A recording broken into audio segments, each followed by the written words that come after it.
Well, it's Wednesday, and you all know what that means. As you know, we have AEW Dynamite Winter is coming. Of course, it's memorable moments we always seeing in Winter's coming. I mean, who could forget when Sting made his reappearance on TNT during Winter's coming? A lot of things have taken place. But, however, in this particular day, we are going to have, of course, more with the Continental Classic. We're going to see who will challenge MJF at World's End. And then finally, the AEW Women's World title will be defended. Mariah May defends her belt against her former friend and mentor, Mina Shirakawa. So that's going to be a lot of fun. But today, this is going to be a one review episode only.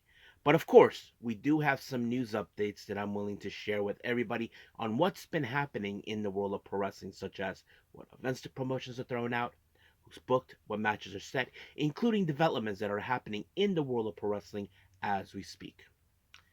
So, let's get ready for another episode of the Deleted Wrestle Zone.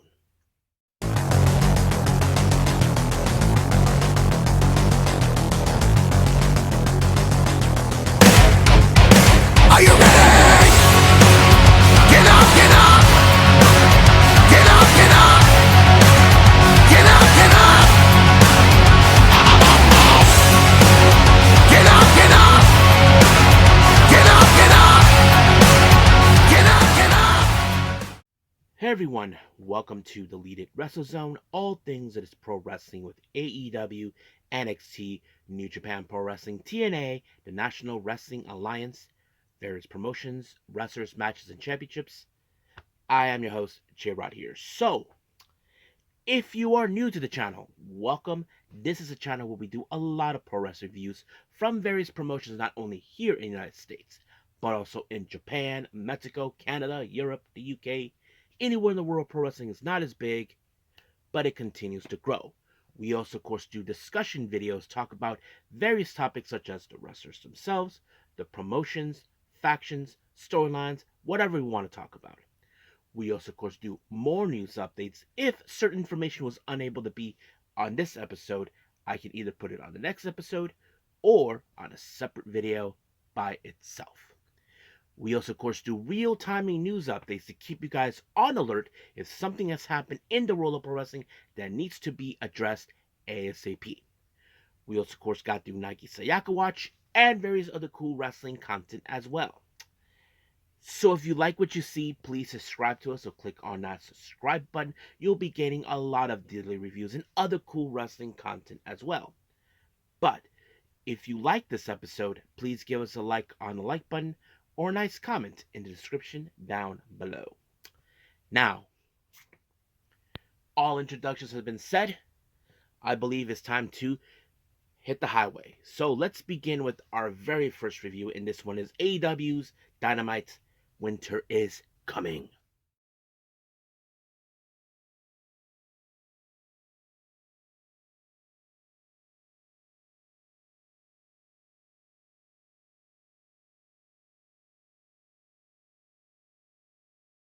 Okay, AEW Dynamite Winter is Coming.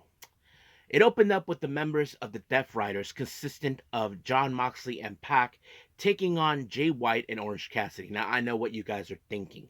I think I know what's everybody thinking on some level. Jay White and Orange Cassidy, too good to be true. However, you can guess the Death Riders will definitely try to get involved. Marina Shafir was right there, so was Wheeler Yuta. So distractions was going to play a factor in that, and that's always been common. However, this match didn't ended. I would like to say it kind of ended in a no contest because Hangman Page showed up. Now, excuse me. I apologize. Now, that's when things got hectic. Hangman Page showed up and attacked Jon Moxley. So, basically, you have Orange Cassidy, Hangman, and of course, Jay White. These are three men who are aiming for the AEW title for some other reasons. Of course, you look at Jay White, he wants the benefit for his own. Orange Cassidy, more about saving AEW for what it is. And of course, Hangman Page, same thing for like what Jay White. But the entirety of this match, if you guys notice, Christian Cage was watching.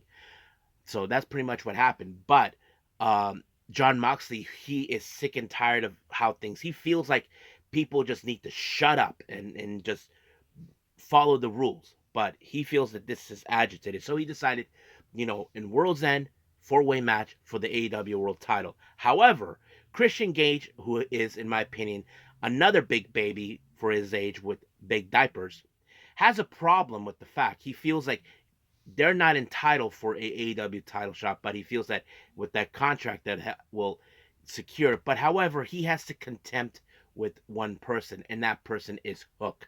So he thought that he can get away with them, but the problem is Christian Cage thinks Hook is not a priority.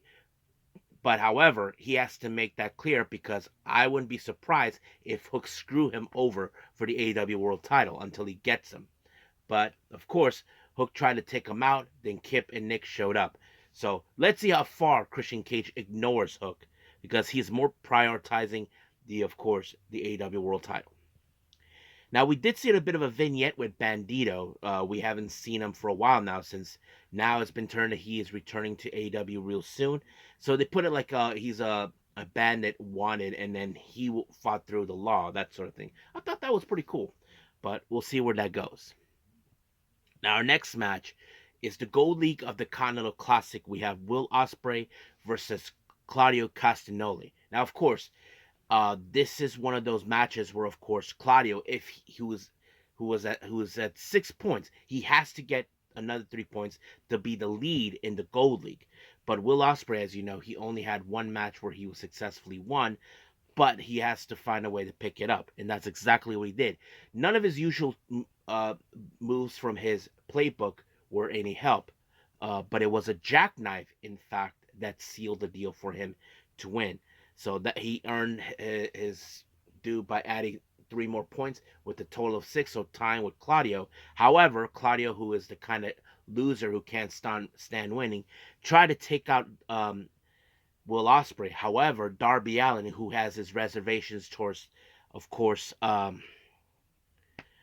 towards the Death Rider, showed up with the baseball bat. But of course, Claudio ignored him like he felt like, ah.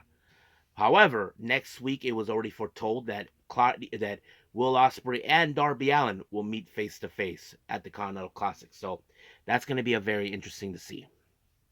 Now, Ricochet was in an interview with Renee Paquette, talked about his upcoming match against Brody King.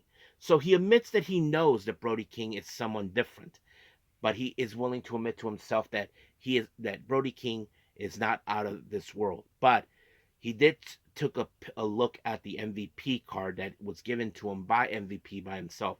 I think he's content of joining the Hurt Business. I don't know. That is something we will see down the line. Now, another interview was conducted by Renee, this time talking to Matt Cardona.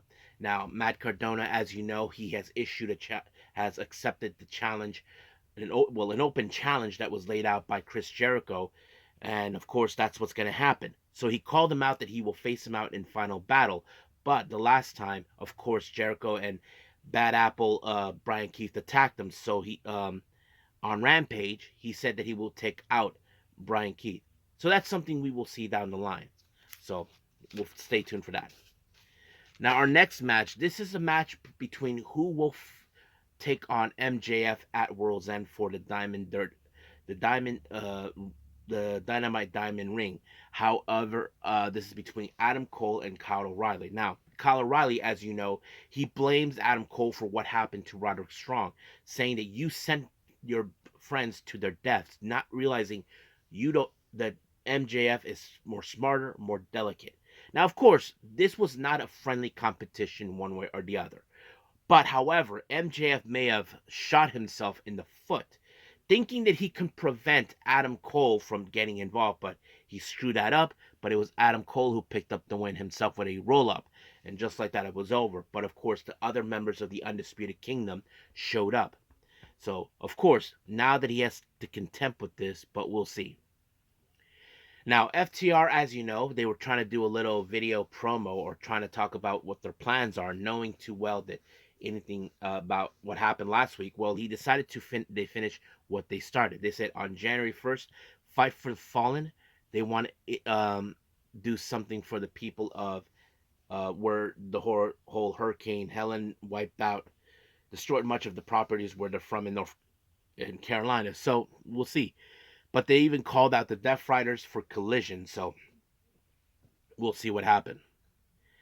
Now, of course, Jericho responded to what Matt Cardona said. So, of course, the bad apple, Brian Keith, is going to deal with them. So we'll see where that goes. Now, Tony Schiavone conducted a sit-down interview with Darby Allin, talked about the current situation with Death Riders. Darby Allin talked about how he thinks that everything that came out of John Easer losing himself, but he said that he owed the AEW everything. He said, you should owe AEW everything for what they've done for you. You reinvented yourself. So he thinks of that. Even Tony Schiavone mentioned that Darby Allin may be crazy, but he's so sincere, and he's not wrong. I mean, you can say that Darby is very reckless when it comes to the ring, but outside of it, he's different. So we'll see what that happens. But he even talked about what he thinks about the Continental Classic. He said this is exactly why AEW was created, for something like this. So that's what he's trying to do. He feels like he has to be the leader, to lead by example, knowing that they cannot allow the Death Riders to destroy everything that was built, to make things, for what Jon Moxley thinks that AEW has lost its respect and needs to be rebuilt. So we'll see where that goes. Now, speaking of the Continental Classic, we are now continuing with the Gold League, Ricochet versus Brody King. Now, of course, you would think Brody King with the size advantage, it would have been a very interesting match. However, Ricochet has never dealt with someone like Brody King before. But you would think, okay, maybe some of his tricks could put him away. But it only took the Spirit gun, which is the elbow shot, twice to take out Brody King, and that's exactly what he did. He gained three more points with the total of 6, tying with Claudio and Will Ospreay. So sooner or later, this tie has to break. Now, of course, Private Party, as you know, are still our current AEW World Tag Team Champions. And of course, Leo Rush and Action Andretti felt like they should be getting the title shots, and then of course Top Flight showed up. So it seems now we're going to see which of one of these two teams is going to be the ones to walk out to face Private Party. But Layla Gray feels like she's not liking what she's seeing, so we'll see where that goes from there. Now, finally, as you know, Anna Jay and Mercedes Moné were in an interview with Renee Paquette. As you know, Anna Jay will be dealing with Mercedes Moné for the TBS title at World's End. Of course, Anna Jay said what she needs to say, so we'll see where that goes. Now, our main event is the AEW Women's World title. Mariah May defends it against Mina Shirakawa. I think many fans probably would have thought Mina Shirakawa would have won. But of course, watching this, you see Thunder Rosa watching this whole thing. She had a sign that says, Mariah May is not my champion, And of course, Tony Schiavone's like, say, you got that right. So basically, but there was a good moment where, of course, Mina called Grace bitch. And of course, now Majin's being an ass kisser. It was like, what? You can't say that. Of course she can. So anyway, you would think Mina would have had the advantage, but no. Mariah applied the Storm Zero and put her away and retained the belt. However, as you know, we are now on the Christmas holiday cheers. A ghost from Mariah May's Christmas past has reemerged. And you guys probably know who that is. Toni Storm. Not Toni Storm. We're talking about rock star Toni Storm. Yup, she's back. And I don't think Mariah May is happy. But the real question you ask yourselves now, she, in an exclusive interview, she thinks that this Toni Storm will fall just like Timeless. Well, we will see, because I highly doubt she's ever faced anyone like the rock star that we know. So that is something we will keep an eye out. So you guys tell me what you think. You think this is about goddamn time that rockstar Toni Storm returns? I would say, in my opinion, yes. But what's your opinion? So I think that's pretty much it what we have right now with everything. So let's just move on to our last and final thing, news updates.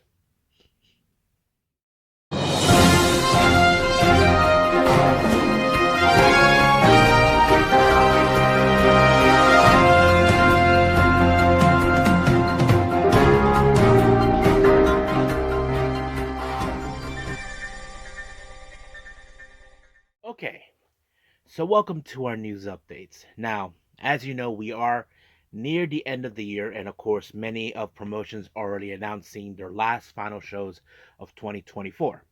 Among them is, of course, is Marigold. As you probably know, on December 20th, they will have, of course, the Twin Star Cup tournament. Now, those who don't know, the Twin Star is what they call the tag team belts that, in fact, are being held by none other than Mai Sakurai and Mirai. So they already have the first round matches, so it looks like it's going to take a while. This is the information that I got. Let me pull it up for all of you right here on my phone. Here it is. Okay, so, wrong one. Here it is. All right, so every match on that particular day is first round matches. Match number one, we have Utami Ayashida and Kyuki Omori. They'll be taking on Miko and Anu and Chika Goto. Now, it's very interesting to see that Chika and Kyuki are not teaming up. I mean, they are a stable tag team, but it's somewhere down the line some things have changed. Second match, we have our current tag team champions, Mai Sakurai and Mirai. They'll be facing against Bozilla and Myla Grace. Third match, this will be Natsumi Shozuki, a current Superfly champion. She teams up with Mitsa Matsui. They take on Nao Ishikawa and Rei Sato. And then finally, we have the young rookies of Victoria Yuzuki and Kizuna Tanaka taking on Nagisa Nozaka and Chiaki. So that's going to take place on the 20th. So we will see what happens. And I believe the matches, from what I'm hearing, this is going to take 15 minutes long. But yeah, both teams will be disqualified if there's a draw. So that pretty much sums it up. And of course, Sealing will have their last final show of the year on the 27th of December in Corkin Hall. And these are the matches they announced. Match number one, it will be a hold on. Well, here's the matches. We have a high-speed participant speed show. We have like 7 wrestlers participating in that. We do have, of course, Hiroya Matsumoto versus Hinori Hana. We have Mima Shimoda, Makoto, and Veni. They'll take on Yumiko Hoda, Rina Yamashita, and of course Unagi Sayaka. Then we have, of course, the semi-final for the Beyond the Sea Tag Team belt. We have the current champions Ayame Sazumura and Izuki Aoki. They'll be challenging against none other than Stardom's very own Hate, consistent of Ruaka and Natsuko Tora. Now, this will be, of course, the champions are the 14th champions of this. But however, if Hate wins this match, they will become the 15th champion. And as for a main event, it's the Beyond the Sea Championship. Suri, the champion, will be making her 4th defense as the 10th champion facing Nozaki. If Nozaki wins, she becomes, of course, the 11th champion. So that's pretty much it for those shows. Now on to developments. Many of you may or may heard. As we speak, we're getting close. As we mentioned, we are coming to the end of this year of 2024.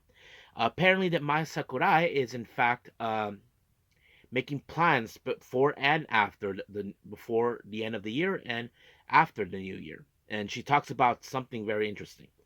This is what she said on her X account. I'm having a new costume made for January 3rd, but I wonder how many years it's been since I wore white costume.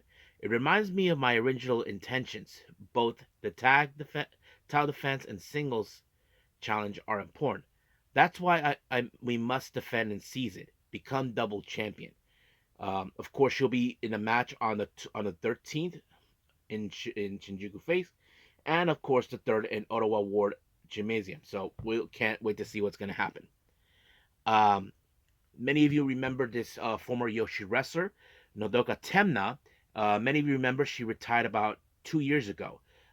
She graduated from Tokyo Pro Wrestling, but at the same time she retired from pro wrestling, and she, of course, is now farming. But in the process, she actually married another wrestler, a guy named Rick. I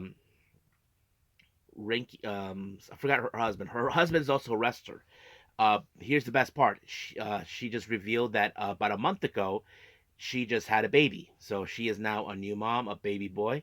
And of course, this is what she put on her X account. The other day, the baby was born and became a mother. I recently was hospitalized for a month after half due to premature labor. There were many things going on during the birth, but thanks to everyone at the hospital, my baby was born healthy. I am grateful for the help and support of many people, including Oru and my family, who took care of me of the house by themselves. I can see his sideburns. I can see his sideburns. They're only males. So basically, their kid has some features from Daddy, which is cool. Now, many of you know about her sister, Yuki Aino. Now she's a proud auntie. I'm sure she's going to spoil the baby, and this is what she had to say, knowing that now she's a proud aunt. You were in the hospital a long time, and the birth took many days, so I'm sure it was tough, but you did a great job. Let's protect precious lives. The baby is so cute. I'm ready an auntie fully. Fool. So she's very happy. You know, of course, aunties like to fool their, be like the spoiled aunts to their nieces or nephews. I mean, some of you may have those types, but yeah. And also for our last development, Alan Angels has mentioned that he's going to be out for a while, so he's injured himself, and he put this on his X account as well. Unfortunately, last month I sustained a minor knee injury. It's a little worse than I originally thought, and I'll be missing all of my scheduled shows for the rest of the year, including TNA in Atlanta this weekend, which I really was looking forward to. A real downer to the end of 2024, which I consider to be the best year of my career. Luckily, no surgery is needed. I should be 100% by 2025. See you all then, losers. Yeah, so basically, he is okay. So looks like he needs a lot of rest. So hopefully, he gets a speedy recovery. So I think that's pretty much it what we have for now. So let's just call it a day. Okay, so I hope everybody enjoys this episode coming up since it's going to be Thursday. We do have TNA and Ring of Honor. So as you know, battle lines are drawn for the upcoming final years of their pay-per-views. Of course, Ring of Honor will have final battle, so things could happen before here on out. And of course, we have a final resolution for TNA. Now, I haven't decided yet about any other reviews I want to do, but we'll see what happens. So let's just uh, wing it as we go. So for now, I will see you guys in the next DWZ time, same DWZ channel. I must bid all of you adieu. So goodbye, and have a nice day. Bang.